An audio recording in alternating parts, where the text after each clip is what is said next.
Lord. దేవుని పరిశుద్ధ నామమునకు మహిమ కలుగును గాక. ప్రభువైన యేసుక్రీస్తు ప్రశస్త నామంలో ఉదయకాలం కృపావాగ్దానం అనే కార్యక్రమంలో ఇంతవరకు ప్రార్థన చేసుకుంటూ వాక్యం చదువుకుంటూ వాగ్దానం కొరకు ఎదురు చూస్తున్న మీకు అందరికీ దేవుని యొక్క దీవెనలు దేవుడు అనుగ్రహించును గాక. ఈరోజు మనకిచ్చే పరిశుద్ధ గ్రంథం నుంచి చక్కటి మాట జ్ఞాపకం చేసుకుందాం. యెషయా గ్రంథం 44వ అధ్యాయము 3వ వచనం.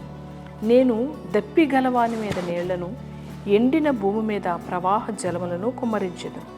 నీ సంతతి మీద నా ఆత్మను కుమ్మరించెదను. నీకు పుట్టిన వారిని నేను ఆశీర్వదించేదను. ఆమె దేవుడు ఒక అద్భుతమైన వాగ్దానం.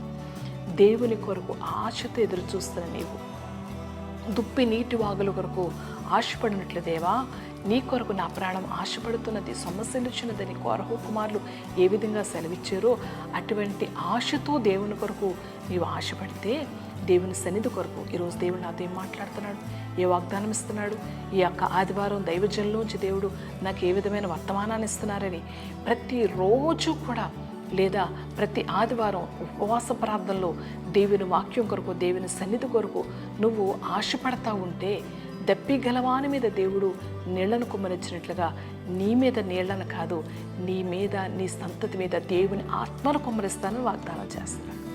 దేవుని ఆత్మ కుమ్మరించిన వారినంట ఎలాగ చేస్తాడంటే, ఇదిగో నీకు పుట్టిన వారిని నేను ఆశీర్వదించదు.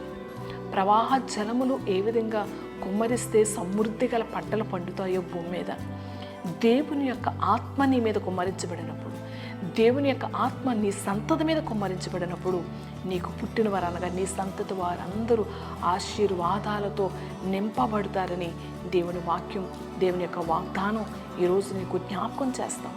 నీ బిడ్డలు ఇంకా లోకంలో ఉన్నారేమో, లేదా వ్యర్థమైన వారు చూస్తున్నారేమో, నీ కుటుంబస్తులు ఇంకా అటు ఇటు కాకుండా ప్రభు సన్నిధి కాకుండా లోకంలో నివసిస్తున్నారేమో. పట్టుదలగా ప్రార్థించే వారి కొరకు ఆశతో ఆసక్తితో ప్రార్థన చేస్తే ఖచ్చితంగా వారి మీద కూడా దేవుడు తన ఆత్మను కుమ్మరించి, వారి మీద కూడా దేవుడు తన ఆశీర్వాదాన్ని కుమ్మరించి వారి ద్వారా తన నామాన్ని దేవుడు మహిమ తెచ్చుకుంటాడు. ఆనాడు అబ్రహాముతో దేవుడు మాట్లాడాడు, ఇదిగో నేను నీకు చూపించే దేశానికి నువ్వు నడు, నేను నిన్ను గొప్ప జనముగా చేస్తాను, నీ సంతతి వారిని నేను ఆశీర్వదిస్తాను, నీవు జనములకు తండ్రిగా నేను నిన్ను అభిషేకిస్తున్నానని చెప్పి దేవుడు ఆనాడు అబ్రహామును పిలిస్తే అబ్రహాము సమస్తమును విడిచి తన వారిని, తన ఇంటి వారిని, తన బంధువులు, తండ్రి ఇంటిని అందరినీ విడిచాడు.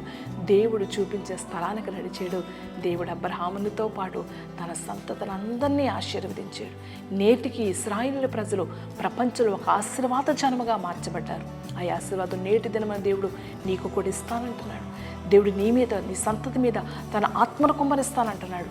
ఆత్మచేత నడిపించబడిన వారి మీద దేవుని ఆశీర్వాదం ఉంటుందని ఏదైనా వాగ్దానం నమ్ము. దేవుని ఆత్మ కొరకు ఎదురు చూడు, దేవుని ఆత్మను సొంతం చేసుకో, దేవుని ఆత్మచేత నడిపించబడు. నీ ఇంటి వారందరూ కూడా దేవుని ఆత్మతో నింపబడినట్లుగా అందరి కొరకు ప్రార్థన చేద్దామా? మహిమ కలిగిన దేవా, ఎదుగో ఈ ఉదయం ఈ వాగ్దానంలో నాయన నీ సంతతి మీద నా ఆత్మను కుమ్మరిస్తానని వాగ్దానం చేశావు. వింటున్న కుమార్తె కుమారుడు జీవితాల్లో నీ ఆత్మను బహుబలంగా కుమ్మరించు. వారిని, వారి యొక్క సంతతిని, వారి యొక్క రక్త బంధువులందరినీ కూడా అయ్యా ఎవరైతే నీ ఆత్మచేత నడిపించబడుతున్నారో వారిని ఆశీర్వాదానికి వారసులుగా చేయండి. వారి చేతి ఫలాన్ని దీవించండి, ఉద్యోగాన్ని దీవించండి.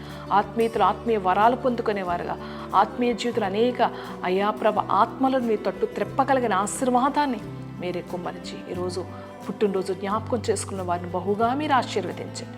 ఆత్మీయ పుట్టుదినాలు జ్ఞాపకం చేసుకుంటున్న వారిని కూడా ప్రభా మీరు తప్పనిసరిగా అయ్యా నీ ఆత్మచేత నింపి నడిపించిన ఆయన వారి జీవిత దినాలు అయ్యా సుఖ సంతోషాలతో, ఆయుష్ ఆరోగ్యాలతో మీరు నింపి నడిపించమని యేసు నామములో ప్రార్థించి వేడుకుంటున్నాను.